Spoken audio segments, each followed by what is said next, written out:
Kleber Marinho é empresário e engenheiro químico por formação.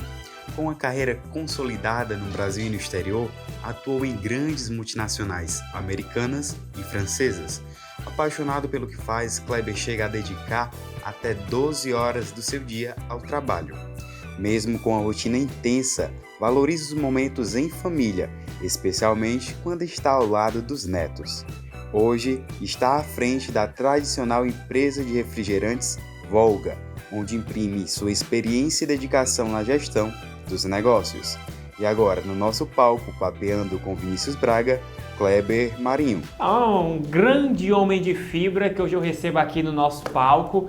Não poderia estrear esse quadro se não fosse com ele, porque é um dos grandes empresários que leva o nome de uma marca aqui da cidade do Ipu, que além de ser nossa parceira aqui no nosso programa, é uma marca que o Ipu é conhecido por causa dela. O Ipu é conhecido por causa da Bica e por causa do Volga, refrigerantes Volga. Eu estou aqui hoje com meu querido amigo Kleber Marinho. Seja bem-vindo ao nosso programa. Obrigado. É uma alegria lhe receber. Nós estamos estreando esse quadro hoje, é o mês de fibra. Você é o primeiro que está vindo aqui.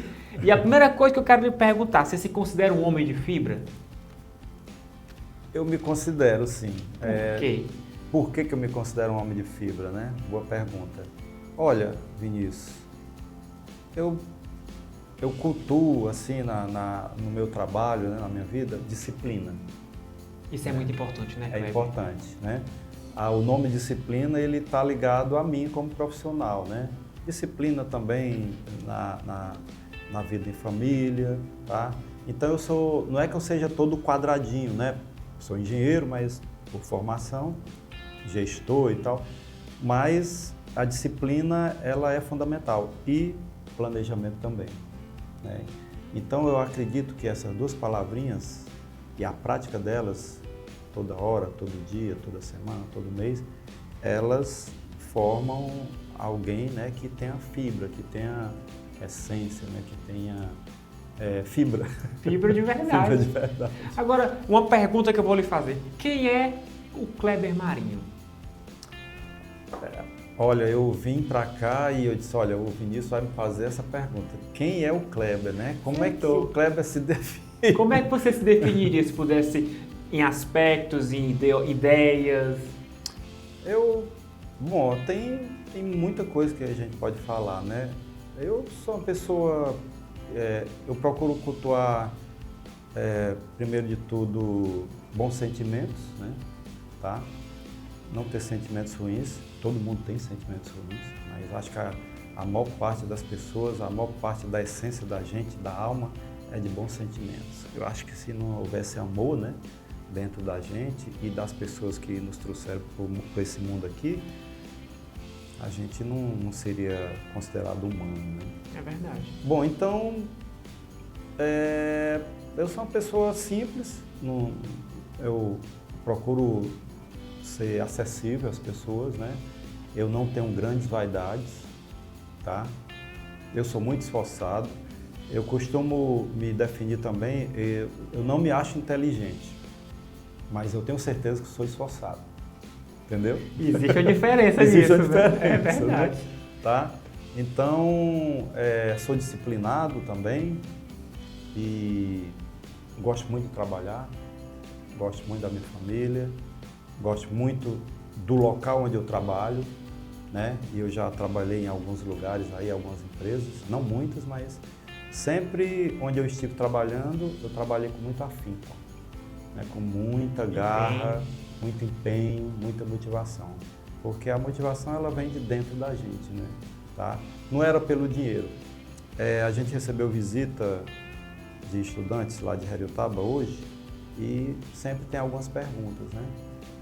E eu sempre me defino dessa maneira e disse, olha, onde eu estou trabalhando, eu não saio de casa todo dia, não acordo 5h30, 6 horas da manhã e saio de lá 5, 5h30, 6 horas, vou para a academia, vou para o Pilates e chego em casa ainda vou trabalhar depois de tomar banho, depois de jantar, né? E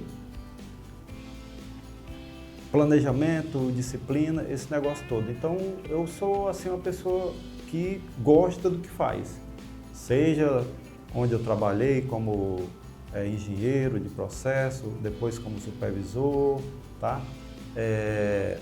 trabalhei em multinacionais por aí afora, mas sempre onde eu estava, o que me motivava não era o dinheiro em si, mas era a realização, de fazer coisas acontecerem. De fazer algo que você gosta também, né? Fazer tudo, onde eu trabalhei, ou eu aprendi a gostar ou eu fui porque eu já gostava, né?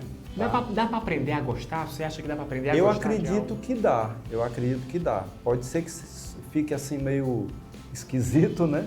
Mas eu acredito que se você se identifica com aquilo que você faz e se tem uma coisa que lhe alimenta por dentro, né?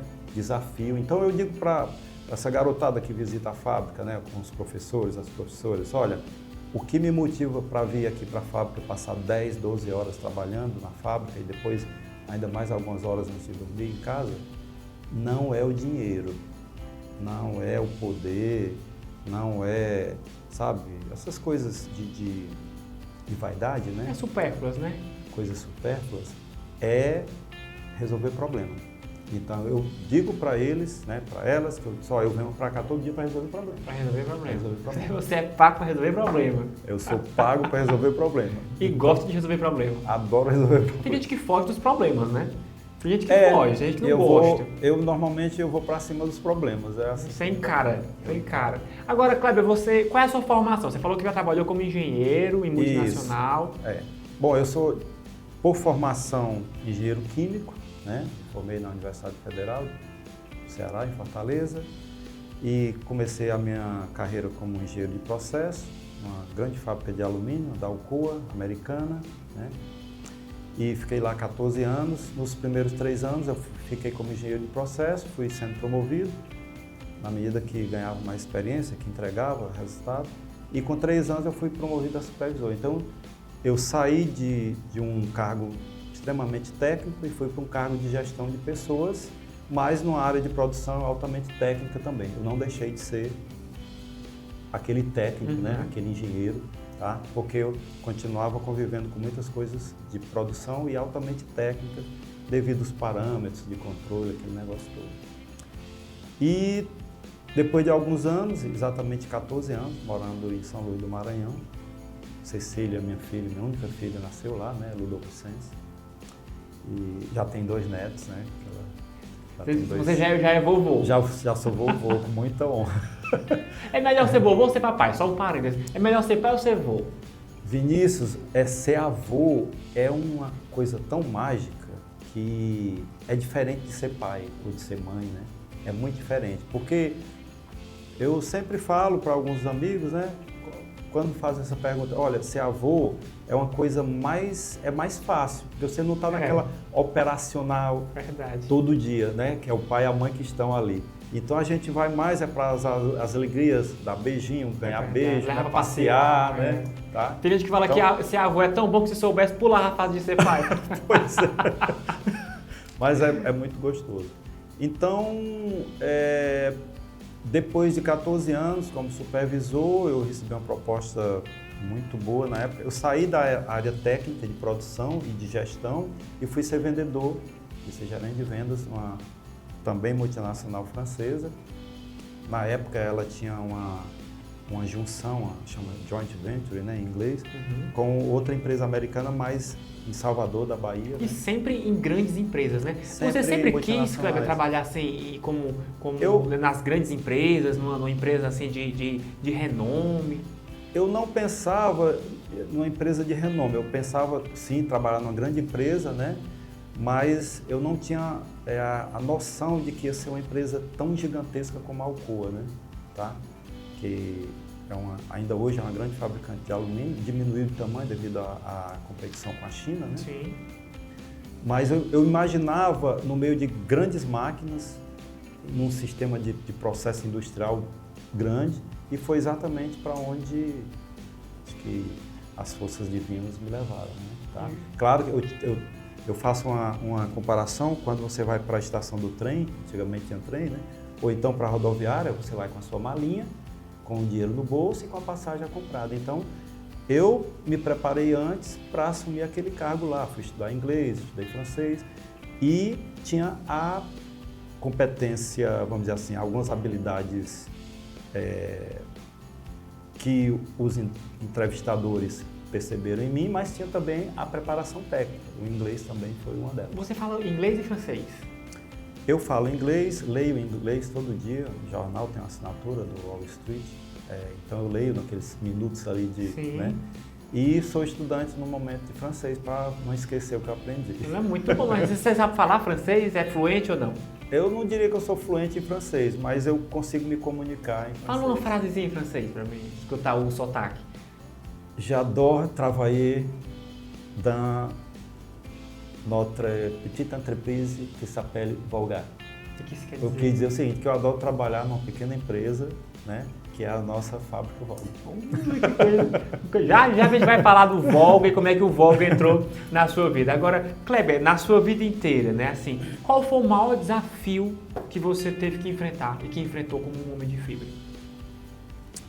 Foram grandes mudanças, né? Quando a gente, com 15 anos, eu saí do Ipu com 15 anos, então é um choque. Para ir ali para Fortaleza, quando você tem 15 anos, é um choque.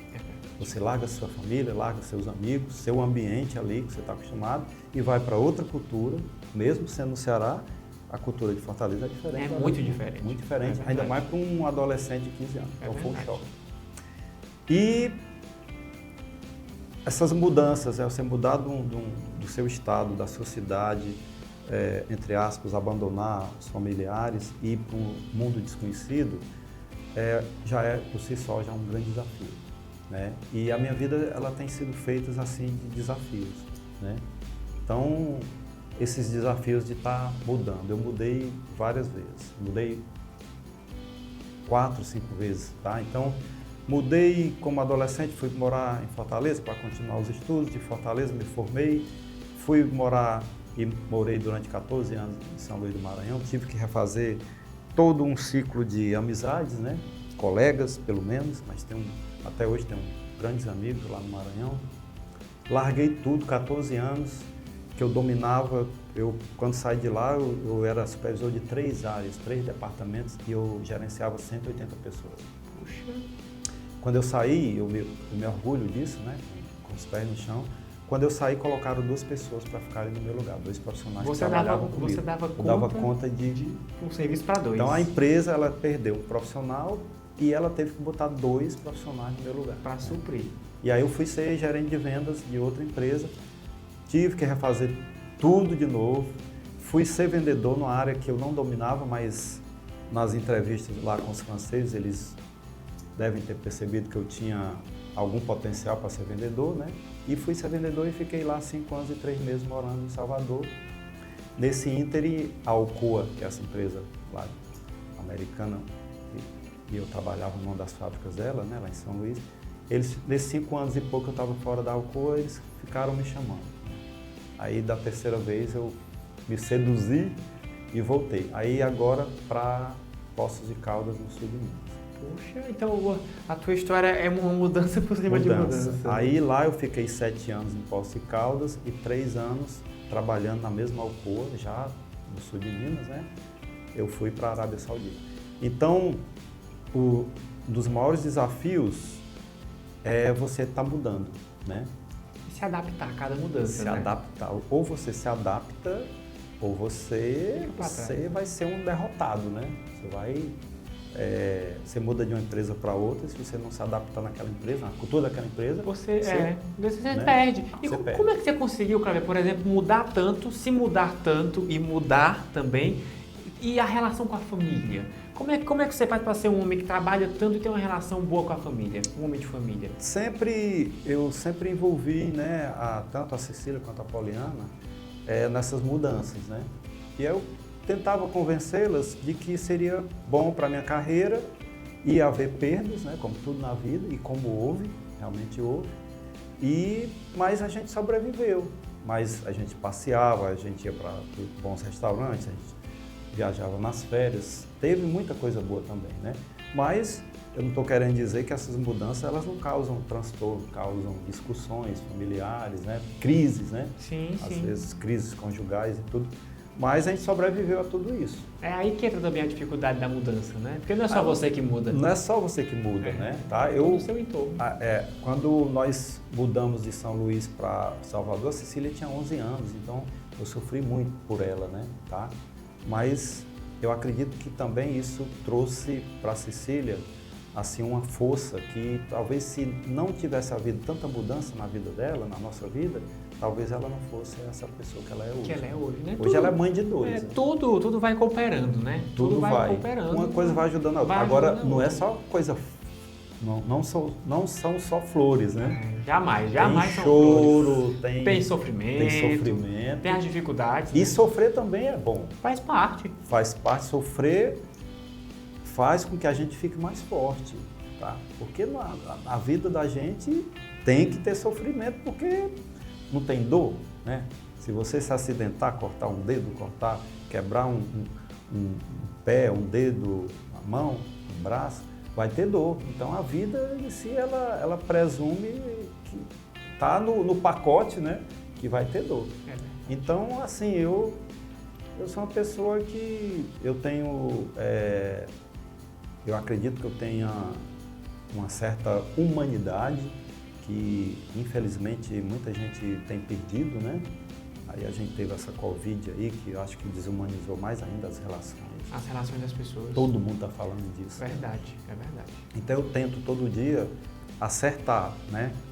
Durante o dia você vai ter alguns momentos que você vai errar, mas eu tento acertar para que cada dia que passa eu me torne um gestor melhor, né? Mais humanizado.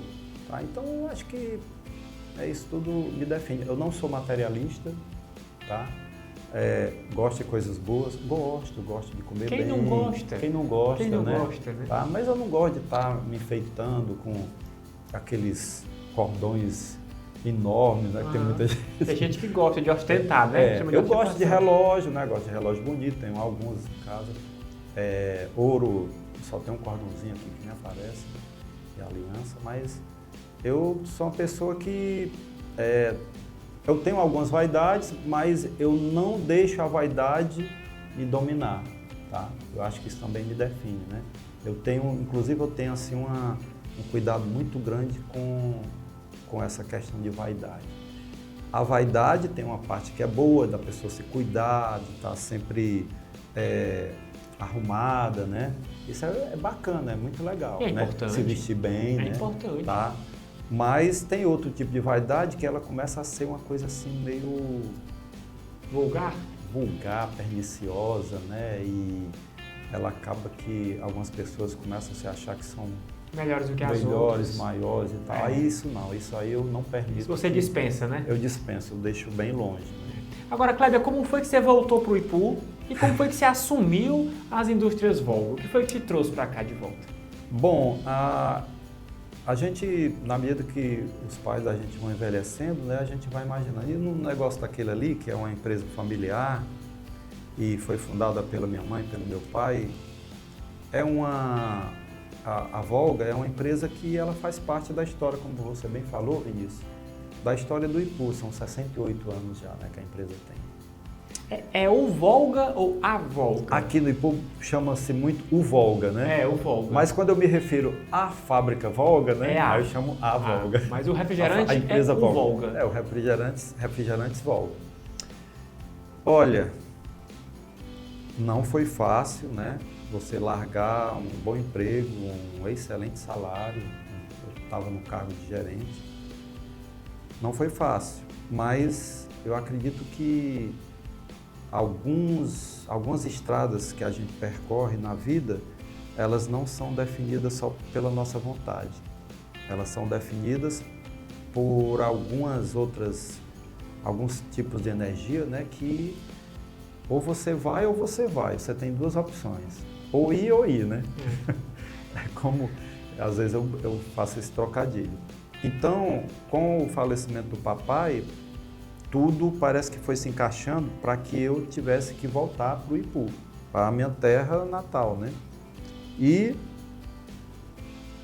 eu voltei da Arábia Saudita, passei 3 anos lá e nesses 3 anos, o papai adoeceu e faleceu, e eu ainda tinha 1 ano de Arábia Saudita, quando ele faleceu, né? Quase 1 ano. E depois que ele faleceu, a gente, os 8 irmãos, a gente se colocou a seguinte pergunta: nós vamos continuar a fábrica Volga? Vamos continuar com os refrigerantes Volga ou vamos fechar? E nenhum disse não, a gente vai abandonar, vai... Todo mundo foi unânime, né? Unanimidade, só a fábrica tem que continuar. Graças a Deus. Graças a Deus, que bom. né? Que bom. E muita vontade também que continuasse dando certo, né? E já se vão aí 10 anos. Mas foi um desafio grande, a família não queria voltar, mas eu também já estava no meu trabalho, onde eu estava trabalhando, na Alcoa, eu já estava assim, o que eu tinha de realizar lá, já tinha realizado. De repente, me foi colocada essa opção, né?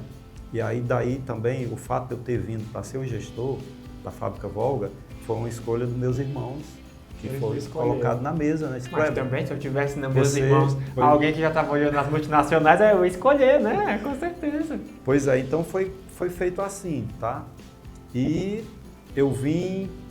primeiro eu vim na frente, né? E aí a gente começou a fazer as reuniões, aí tinha um inventário do espólio do papai, né? Para a gente fazer o inventário. Foi tudo feito numa base amigável, em cartório, porque se der briga familiar, sim, com certeza, o pessoal vai para a justiça, né? A gente fez tudo num período de 1 ano. E eu acabei tendo que ficar na liderança do inventário. A ideia era que ficasse uma irmã que é a mais velha, né? Como a inventariante, mas na prática quem acabou liderando as reuniões. Você mesmo. Aí entra um pouco de habilidade, a prática de conduzir reunião, que eu aprendi por aí afora, né? Então foi um grande desafio do lado pessoal e também do lado profissional. Eu não sabia quase nada de produzir refrigerante, tá? E aí eu comprei livro. Foi estudar para isso? Foi se preparar para isso? Tanto é que o coroamento disso tudo, claro, a gente vem tentando colocar dentro da empresa algumas coisas que a gente aprendeu lá fora, como manutenção, né? Manutenção preventiva de máquinas, de veículos, né? Planejamento da produção, colocar as pessoas certas nas posições, nos cargos certos, né? Tá? E a gente tem feito isso. A gente, numa empresa familiar, a gente acaba sendo um faz-tudo, né? A gente tem hora que a gente é recursos humanos, tem hora que a gente é encarregado de produção, tem hora que a gente é encarregado de frota de veículo, né? Então a gente faz de tudo. Vai fazendo tudo, um pouco de tudo também, Um pouco né? de tudo, né? Agora, o que quer dizer Volga? Volga é um rio da Rússia, né? Um rio enorme, um dos maiores rios do mundo, de extensão. E diz a lenda, né, que o papai ele viu o nome Volga numa vodka, achou muito bonito, aí realmente é um nome bonito. E uma ex-professora dele disse: Toninho, aconselhou ele a botar o Volga com W, que ficaria chique, né? Ficaria mais bonito. E assim foi feito. Então, Volga, a logo Volga, né, que é conhecida nos rótulos, no marketing, no merchandising que a gente faz, aquela logo ela é uma coisa assim quase que sagrada, a gente não mexe nela porque ali foi criação do Sr. Antônio Marinho de Mello. Foi ele que desenhou no papel milimetrado com borracha e lápis, ele que criou aquele tipo de letra. Não tem esse tipo de letra, você pode pegar seu computador e procurar na internet. Não existe essa fonte. Não existe aquela fonte. Ele desenhou na época. Ele que criou aquelas letras um pouco inclinadas para o lado direito e aquele W com um tracinho em cima do O e do L, né? Então...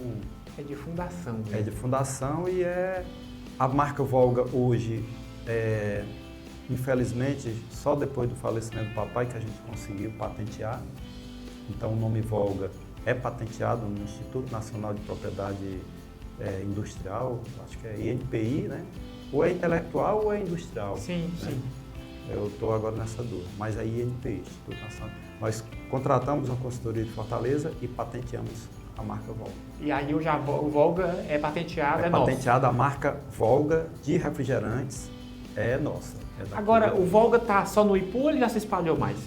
Tá bem espalhado. Eu não digo assim, né? Porque ele já bem tá nas espalhado. cidades vizinhas, já tem. Eu digo, É. fora aqui da nossa região, o Volga tá por onde hoje? Dá um parâmetro pra gente. Bom, a gente aqui mais perto do Ipu, né? Ipueiras, Guaraciaba do Norte. Eu vou citar as mais próximas que são histórias já de 40, 50 anos, Sim, né? sim. Ipueiras, Guaraciaba do Norte, Croatá, Carnaubal, Hidrolândia, Vajota, Heriutaba, né? E os distritos, né? Irajá, né? Abílio Martins e tal. Com a nossa gestão, né, já da segunda geração que assumiu a fábrica, a gente também pensou em modernizar a fábrica. E a partir do momento que você começa a colocar máquinas novas, a produção sai aqui de 100, ela de repente vai para 10 mil, comparando números, né? Por causa do fluxo, né? E aí, quando você faz grandes investimentos de milhões de reais, você não vai ter que investir só nas máquinas, porque a partir do momento que você aumenta a sua produção, aonde é que você vai vender? Então, a gente começou a contratar vendedores, novos vendedores e vendedoras, e na medida que esses vendedores iam dando certo, abrindo novas rotas, você tem que comprar mais um caminhão, tem que contratar mais um motorista, mais ajudante, né? Então ela é uma roda. Vai rotativizando tudo. E aí nós estamos em bons bocados da região norte do Ceará, né? Incluindo aí agora Camusim, já litoral, Sobral, Itapipoca, Quixadá, Crateús, Canindé, tá?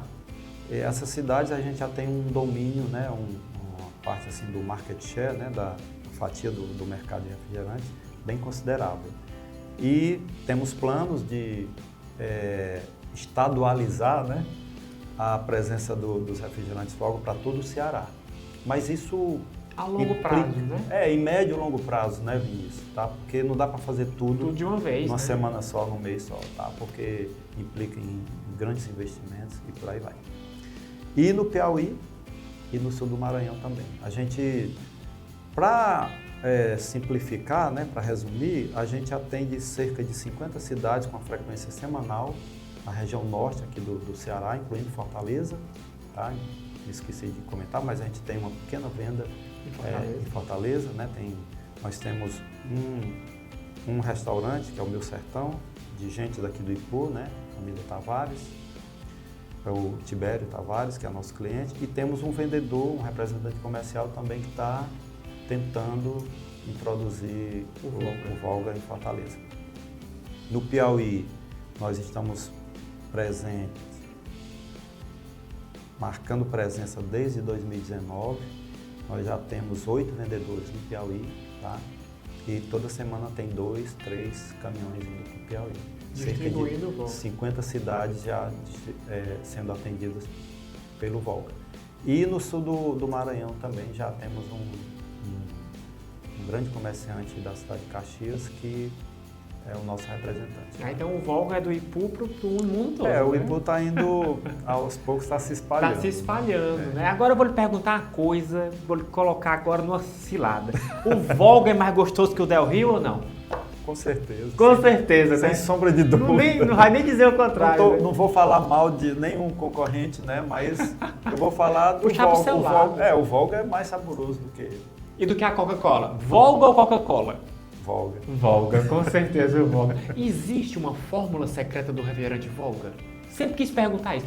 Tem uma fórmula? Existe. Tem uma fórmula secreta? Todas as fórmulas de refrigerante, a gente mantém um segredo, né? Até porque, né? E graças a Deus o papai, ele formou, né? Então, o Kim é nosso irmão e o Kim é responsável pela maioria, a extrema maioria das formulações. Né? Então não é todos os irmãos que sabem a fórmula do Volga? Não. A gente tem, Vinícius, a gente tem todos aqueles manuais que o papai deixou com todos os testes, as formulações, a gente tem escrito, né? Mas a pessoa responsável hoje vamos dizer assim, o guardião das fórmulas é o Kim. Eu, junto com o fornecedor de matérias-primas, né, recentemente a gente desenvolveu o caju. O papai deixou fórmula, inclusive, da cola, né? A gente tem uma cola Volga, que nós relançamos e hoje é bem vendida, né? Há cerca de 4, 5 anos, a nossa cola. Sim. O caju é o caçula da família, foi lançado há 2 anos e pouco, mas foi desenvolvido já por nós.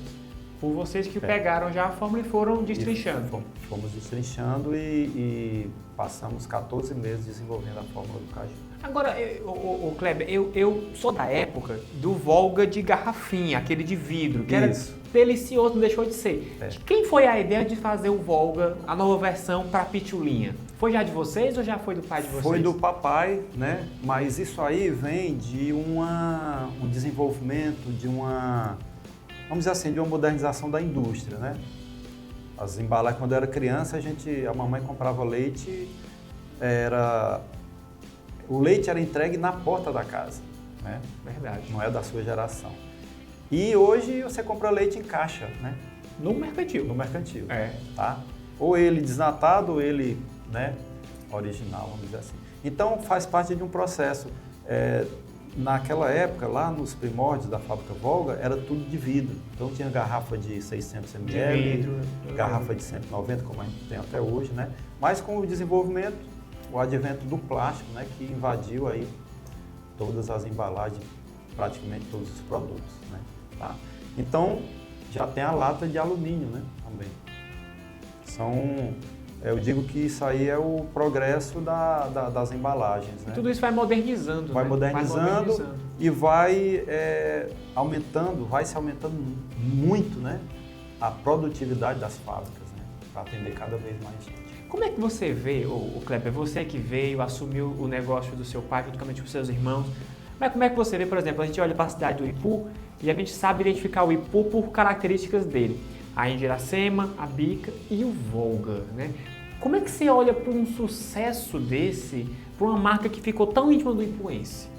Eu vou tentar lhe responder falando do que eu senti quando eu voltei para minha terra, depois de 29 anos fora do Ceará, do Ipu. E a gente, naquelas reuniões, fazendo inventário e tentando aprender como é que a gente faz esse negócio de inventário, como é que a gente vai botar essa fábrica para frente, né? As fórmulas o papai deixou, as máquinas, né? Mas a fábrica estava, eu não gosto de usar a palavra, mas eu tenho que usar, a fábrica estava decadente. E as perguntas, e foi um dos maiores desafios da minha vida, foi esse realmente, de assumir aquela fábrica, né? Porque de empregado eu passei a ser patrão. De salário que eu ganhava, eu passei a me preocupar com o salário dos funcionários. Né? E teve muitos meses que eu nem recebia o meu, que eu não tirava nada. Acontece isso. Acontece, né? Como até hoje ainda acontece. Então, aquilo ali foi um peso muito grande nos ombros, né? Que a gente deu conta, já são 10 anos que vai completar agora.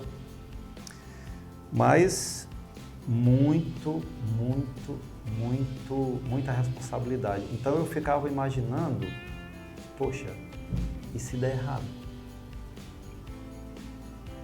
A cidade do Ipu todinha vai querer matar a gente. Verdade. Né? Então, o peso maior não foi nem da gestão nova, nem a adaptação de você sair do mundo do alumínio, que era, né, tanto na parte de produção quanto depois na parte de vendas, né, produtos para a indústria do alumínio, os fornos e tal. Mas você assumir uma fábrica de um produto que você só bebia, você deixar de ser empregado para depois ser patrão, para estar preocupado com imposto a pagar, com boleto, com salário, né? Contratar, demitir. Não que eu nunca tivesse contratado, nunca tivesse demitido. Mas é diferente. É diferente. É diferente. Tá? Então, Vinícius, a responsabilidade de fazer com que a fábrica continuasse e que a gente conseguisse voltar a investir nela e ela voltar a crescer, essa parte foi bem, eu não diria dolorosa, pode até ter sido dolorosa, mas foi assim um desafio imenso, né? Imenso. Você teve que renovar e inovar numa área, né, numa coisa que era muito tradicional, sem perder a essência, né? Sem perder a essência. respeitando as fórmulas desde a época do papai, né? E comprando máquinas novas para melhorar a qualidade, melhorar os processos lá, né? Em todos os sentidos, tá? Mas mantendo, como você falou, a essência as fórmulas originais. Tá? Agora, é difícil ser empresário no Ipu? O Ipu, que eu digo, não é na sua cidade, mas no interior. É difícil, Kleber. Você já trabalhou aí em nacionais, multinacionais. É mais difícil ser empresário no Brasil? É muito difícil. Eu tive que aprender, né? Porque eu era empregado, eu era um gestor, mas eu trabalhava numa empresa grande. E dia 15 eu tinha 40% do meu salário, no dia 30 eu tinha o restante do salário, descontando imposto de renda, aquele negócio todo. Sim. É muito difícil porque a gente é pressão de tudo quanto é lado. É pressão da fiscalização, aí tem fiscalização ambiental, tem fiscalização do fisco, né? Dos impostos, das notas fiscais, e aí tudo que a fábrica Volga compra é com nota fiscal. Quando a gente vai vender, infelizmente, da nossa cultura, né? Não se quer emitir nota fiscal de tudo, então o comerciante, tem alguns comerciantes, quando eles estão comprando da gente, eles, olha, eu não quero nota, fala logo para o vendedor. Então é bem complicado isso aí, tá? Então é pressão dos funcionários, tá? É pressão do próprio mercado, pressão dos concorrentes, né? Então é muito difícil. O mundo empresarial aqui no nosso país, ele é muito agressivo, ele é hostil ao empreendedor. Eu falo isso sem nenhum receio de ser mal interpretado, mas a carga tributária é imensa, ela chega a ser imoral, tá? Porque para mim, não se concebe um país como o Brasil, com grandes diferenças sociais imensas, né? Tá? Gente ganhando aqui 40, 50 mil por mês e pessoas ganhando menos do salário mínimo. É desumano. Né? Mas nós temos uma carga tributária de país rico, de Canadá, de país europeu, mas em contrapartida o serviço que a gente recebe é violência, né? Crime, tomando conta da cidade. Educação lá embaixo, saúde qualidade, também. Saúde e os serviços e também atendimento, né, do serviço, qualquer que seja, serviço público, que muitas vezes deixa a desejar. Verdade. Tá? Então é muito difícil, é um ambiente muito agressivo, tá? Você tem que ter muita paciência e estar sempre acreditando. Tá dizendo, eu digo para mim todo dia, vai dar certo, vai dar certo, vai dar certo, vai dar certo. E vai acreditando nisso a cada dia. A gente vai acreditando, né? Tá? E tem que lutar, né, Cleber? Porque a vida é luta, né? A vida é só luta. É verdade. Deixa eu fazer com você um bate-bola, jogo rápido. Vamos lá. Eu não suporto. Falta de educação. Você não gosta? Assim, ninguém gosta, mas todo mundo que vem aqui sempre fala assim, mentira. Né? Eu não mentira é falta de educação. Eu não suporto falta de educação, né? Mentira também. O que é falta de educação para você? Um erro grotesco, assim, de falta de educação? Um erro grotesco. Falar alto nos lugares, assim, né? Tá? E talvez seja por causa desses paredões aí, parece que está todo mundo ficando surdo. Parece que o pessoal não está escutando muito mais. Alto, né? Tá? A forma das pessoas falarem, às vezes grosseiras, né? Falta de educação. Palavras chulas. Palavrões, né? Palavrões chulas. Falta de educação. Quando eu era criança, eu sonhava em ser? Olha, eu sabia que eu ia ser alguma coisa. Eu só lá quando adolesci, né? Quando virei um adolescente, que eu achava que eu ia ser psicólogo. Olha só. Mas até pertinho do vestibular, eu achava que eu ia fazer para psicologia. Mas eu tinha assim um querer muito grande pela ciência, né? Por química, por física, né? Adorava as aulas do ginásio e tal. Então eu acredito que eu escolheu bem, né? O que não pode faltar no meu dia? Empatia. E tá tão em falta nos nossos dias, né, Cleber? Empatia. A coisa mais louca que já fiz foi? ter bebido muito em alguma noite aí e ter dirigido o carro. E consegue conhecer, né? Mas não aconteceu nada, graças a Deus. Não aconteceu nenhum acidente. Se você pudesse jantar com qualquer pessoa, viva ou morta, quem seria? Puxa, se eu pudesse jantar com uma pessoa viva ou morta, com quem eu jantaria? Tem uma oportunidade. Caramba, é só uma, né? Só uma. Rapaz, me dê aí alguns segundos para eu pensar. Rapaz, eu acho que eu gostaria de convidar ou de ser convidado a ser um grande cientista. Quem sabe um Einstein? Um Einstein da vida. Isso. Sentar para jantar com o Einstein. Quais seriam os assuntos, né? Física, cálculo, né? Cálculos. Foi um gênio. Um gênio. Medo eu tenho de? Medo.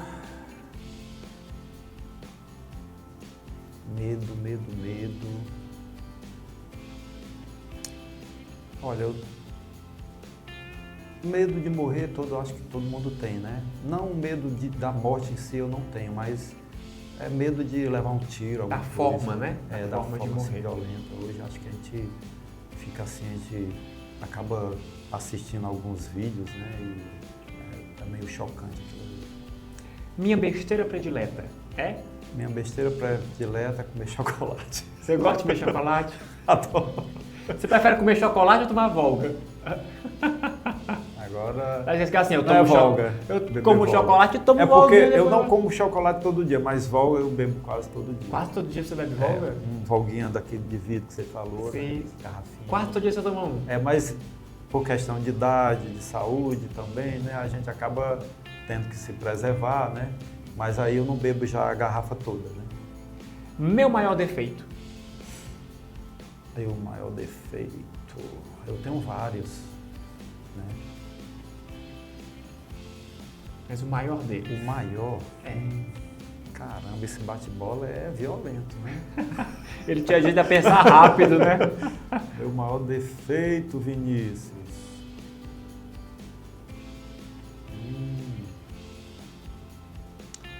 Rapaz, eu acho que provavelmente, eu tenho vários defeitos, né? Tá? Devo ter algumas qualidades, mas eu acho que o meu maior defeito, Vinícius, é tentar ser perfeccionista, sabe? E aí tem aquela história que o bom é inimigo do ótimo, né? Tem hora que você tem que ser bom e não tentar ser o ótimo. Então eu fico nesse dilema em algumas vezes. Perfeccionismo. Kleber, tu não vai conseguir a perfeição aí na determinada tarefa, então faz o bom. E tá ótimo. E aí o bom já resolve algumas coisas. O Volga pra mim é? É delicioso. Puro e delicioso, né? Meu pai pra mim foi? Papai foi e é, né? Assim, um herói, um guerreiro, né? Incluo a minha mãe também. E eu devo muito do que eu sou hoje para ele e para ela também. Para eles, né? Toda vida que eu falo agora no papai, né?